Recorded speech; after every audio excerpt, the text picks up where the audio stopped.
Chapter 35. The reader may rest satisfied that Tom's and Huck's windfall made a mighty stir in the poor little village of St. Petersburg. It was talked about, gloated over, glorified, until the reason of many of the citizens tottered under the strain of the unhealthy excitement. Every haunted house in St. Petersburg and the neighboring villages was dissected, plank by plank, and its foundations dug up and ransacked for hidden treasure, and not by boys, but men, pretty grave and unromantic men too, some of them. Wherever Tom and Huck appeared, they were courted, admired, stared at. The boys were not able to remember that their remarks had possessed weight before, but now their sayings were treasured and repeated. Everything they did seemed somehow to be regarded as remarkable. They had evidently lost the power of doing and saying commonplace things. Moreover, their past history was raked up and discovered to bear marks of conspicuous originality. The village papers published biographical sketches of the boys. The widow Douglas put Huck's money out at 6%, and Judge Thatcher did the same with Tom's at Aunt Polly's request. Each lad had an income now that was simply prodigious. $1 for every weekday in the year, and half of the Sundays. It was just what the minister got. No, it was what he was promised. He generally couldn't collect it. $1.25 a week would board, lodge, and school a boy in those old simple days, and clothe him, and wash him too, for that matter. Judge Thatcher had conceived a great opinion of Tom. He said that no commonplace boy would ever have got his daughter out of the cave. When Becky told her father in strict confidence how Tom had taken her whipping at school, the judge was visibly moved. When she pleaded grace for the mighty lie which Tom had told in order to shift that whipping from her shoulders to his own, the judge said with a fine outburst that it was a noble, a generous, a magnanimous lie, a lie that was worthy to hold up its head and march down through history breast to breast with George Washington's lauded truth about the hatchet. Becky thought her father had never looked so tall and so superb as when he walked the floor and stamped his foot and said that. She went straight off and told Tom about it. Judge Thatcher hoped to see Tom a great lawyer or a great soldier some day. He said he meant to look to it that Tom should be admitted to the National Military Academy and afterward trained in the best law school in the country in order that he might be ready for either career or both. Huck Finn's wealth and the fact that he was now under the widow Douglas's protection introduced him into society. No, dragged him into it, hurled him into it. And his sufferings were almost more than he could bear. The widow's servants kept him clean and neat, combed and brushed, and they bedded him nightly in unsympathetic sheets that had not one little spot or stain which he could press to his heart and know for a friend. He had to eat with a knife and fork. He had to use a napkin, cup, and plate. He had to learn his book. He had to go to church. He had to talk so properly that speech was become insipid in his mouth. Whithersoever he turned, the bars and shackles of civilization shut him in and bound him hand and foot. He bravely bore his miseries 3 weeks, and then one day turned up missing. For 48 hours the widow hunted for him everywhere in great distress. The public were profoundly concerned. They searched high and low. They dragged the river for his body. Early the 3rd morning, Tom Sawyer wisely went poking among some old empty hogsheads down behind the abandoned slaughterhouse, and in one of them he found the refugee. Huck had slept there. He had just breakfasted upon some stolen odds and ends of food, and was lying off now in comfort with his pipe. He was unkempt, uncombed, and clad in the same old ruin of rags that had made him picturesque in the days when he was free and happy. Tom routed him, told him the trouble he had been causing, and urged him to go home. Huck's face lost its tranquil content, and took a melancholy cast. He said, "Don't talk about it, Tom. I've tried it, and it don't work. It don't work, Tom. It ain't for me. I ain't used to it.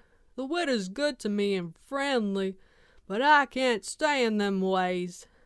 She makes me get up just at the same time every morning. She makes me wash. They comb me all to thunder. She won't let me sleep in the woodshed. I got to wear them blamed clothes that just smothers me, Tom. They don't seem to any air get through 'em somehow. and they're so rotten nice that I can't sit down, nor lay down, nor roll around anywheres. I ain't slid on a cellar door for, well, 'pears to be years. I got to go to church and sweat. I hate them ornery sermons. I can't get to fly in there. I can't chaw. I got to wear shoes all Sunday. The widder eats by a bell. She goes to bed by a bell. She gets up by a bell. Everything's so awful regular a body can't stand it. Well, everybody does that way, Huck. Tom, it don't make no difference. I ain't everybody, and I can't stand it. It's awful to be tied up so, and grub comes too easy. I don't take no interest in victuals that way. I got to ask to go a-fishing. I got to ask to go a-swimming. Derned if I ain't got to ask to do everything. Well, I'd got to talk so nice it wasn't no comfort.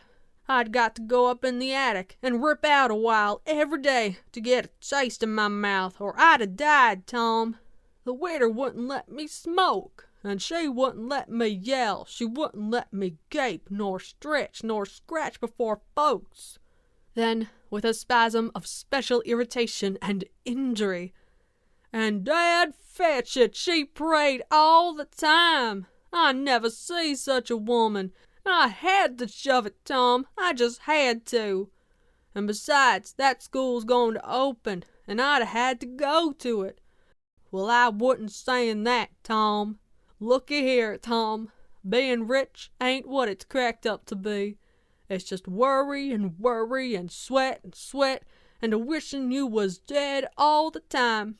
Now these clothes suits me, and this barrel suits me, and I ain't ever gonna shake 'em any more. Tom, I wouldn't ever gotten into all this trouble if it hadn't have been for that money. Now you just take my share of it, along with yourn, and give me a 10-center sometimes, but not many times, because I don't give a darn for a thing thout it's tolerable hard to get, and you go and beg off for me with the widder. Oh, Huck, you know I can't do that. 'Tain't fair. And besides, if you'll try this thing just a while longer, you'll come to like it. Like it? Yes, the way I'd like a hot stove if I was to sit on it long enough. No, Tom, I won't be rich, and I won't live in them cussed smothery houses. I like the woods, and the river, and hogsheads, and I'll stick to 'em too. Blame it all, just as we'd got guns and a cave, and all just fixed to rob. Here this darn foolishness has got to come up and spoil it all. Tom saw his opportunity. Looky here, Huck, being rich ain't going to keep me back from turning robber. No? Oh, good licks, are you in real dead wood earnest, Tom? Just as dead earnest as I'm sitting here. But, Huck, we can't let you get into a gang if you ain't respectable, you know. Huck's joy was quenched. Can't let me in, Tom? Didn't you let me go for a pirate? Yes, but that's different. A robber is more high-toned than what a pirate is, as a general thing. In most countries, they're awful high up in the nobility, dukes and such. Now, Tom, hain't you always been friendly to me? You wouldn't shut me out, would you, Tom? You wouldn't do that now, would you, Tom? Huck, I wouldn't want to, and I don't want to, but what would people say? Why, they'd say, Tom Sawyer's gang, pretty low characters in it. They'd mean you, Huck. You wouldn't like that, and I wouldn't. Huck was silent for some time, engaged in a mental struggle. Finally he said, Well, I'll go back to the widder for a month and tackle it, and see if I can come to stand it, if you'll let me belong to the gang, Tom. All right, Huck, it's a whiz. Come along, old chap, and I'll ask the widder to let up on you a little, Huck. Will you, Tom? Now will you? That's good. If she'll let up on some of the roughest things, I'll smoke private and cuss private, and crowd through or bust. When you going to start the gang and turn robbers? Oh, right off. We'll get the boys together and have the initiation tonight, maybe. Have the which? Have the initiation. What's that? is to swear to stand by one another and never tell the gang's secrets, even if you're chopped all to flinders, and kill anybody and all his family that hurts one of the gang. That's gay. That's mighty gay, Tom, I tell you. Well, I bet it is. And all the swearing's got to be done at midnight in the lonesomest, awfulest place you can find. A haunted house is the best, but they're all ripped up now.